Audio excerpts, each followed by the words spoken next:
It is Ben Trash here, or that person that happens to be on screen.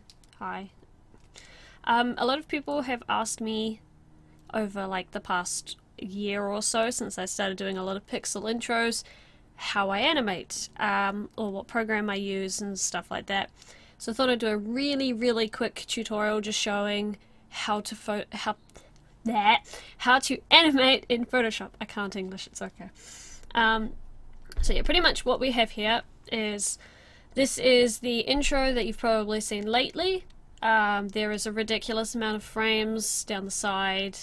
It's just pretty much how I work anyway. What we have down here is, when you have Photoshop, you can open a thing called the animation frames. Normally you go into Window, you just click animation. I don't know if the newer versions have it, or certain versions may not have it. I have it in mine. Mine is like CS5 or 6, one of the two. I always forget what one it is. So yeah, what we do with this one is, it normally will start off with just one frame, and you can set your different times.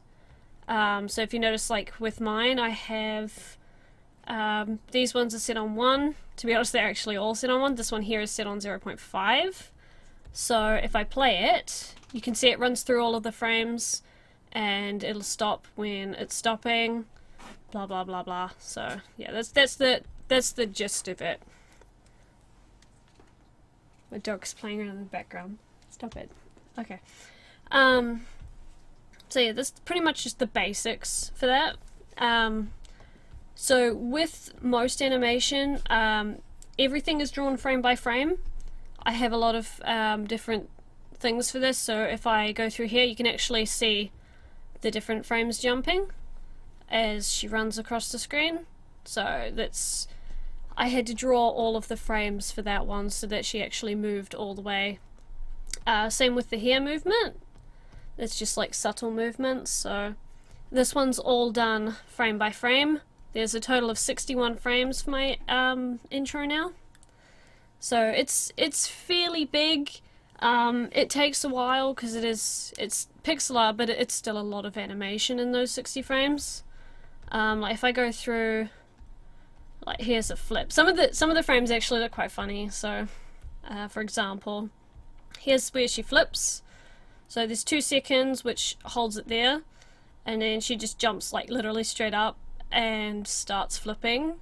So I've had to edit the sprite so that she does that. And in this one, she actually kicks her feet backwards while stretching her arms out, and then starts landing. And yeah, it's quite funny having to animate that. It took a while.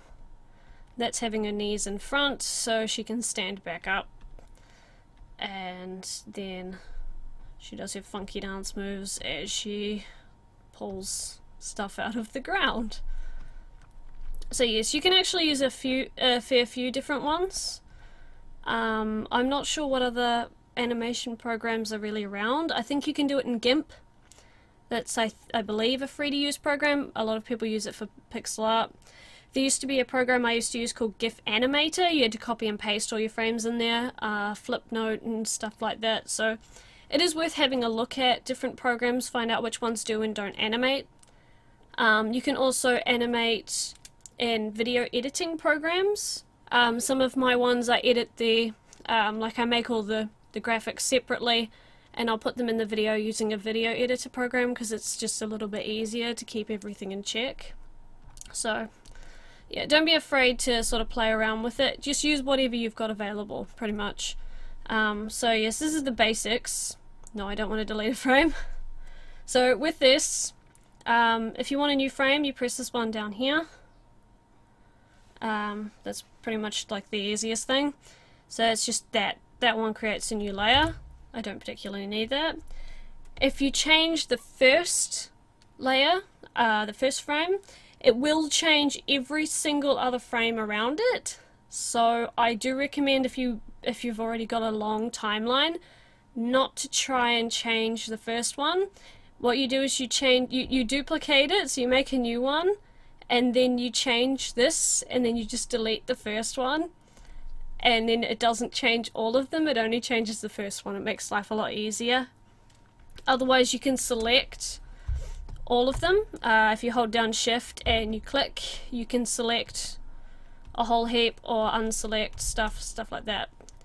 So that's pretty much a lot of the basics. The little trash can obviously is getting rid of it. It's just, that's pretty much it. There's not really a lot to talk about because it's more, a lot of people I guess just didn't understand that this feature was actually in Photoshop. So I thought I'd give it to you, give you the basics. There, I can't English and I'm terrible when I'm in front of a microphone. So yeah, this is just a quick run through. I know you guys want me to do one on animating, like an actual, you know, how do you animate, so frames and stuff. I'd like to do one. I'm still not particularly that good at it. I got a lot to learn. Like a lot of these frames technically could be quite choppy, so I'm still learning how to smooth things out, how to do all the right movements and stuff for certain things, but I am getting better, so as I become more confident in what I can do, I'll probably start doing tutorials on that as well. So we'll see how that goes. Again, if you want to see any other kind of tutorials, just send me a message, put it in the comments of the video. Just tell me what you would like me to do. I would like to do one on, like, I guess quick intros and stuff you can make, and stuff you can make with the graphics, like free graphics I've got. I'll teach you how to edit banners and stuff like that. So yeah, we'll just see how that goes, and I will see you guys next time. So bye.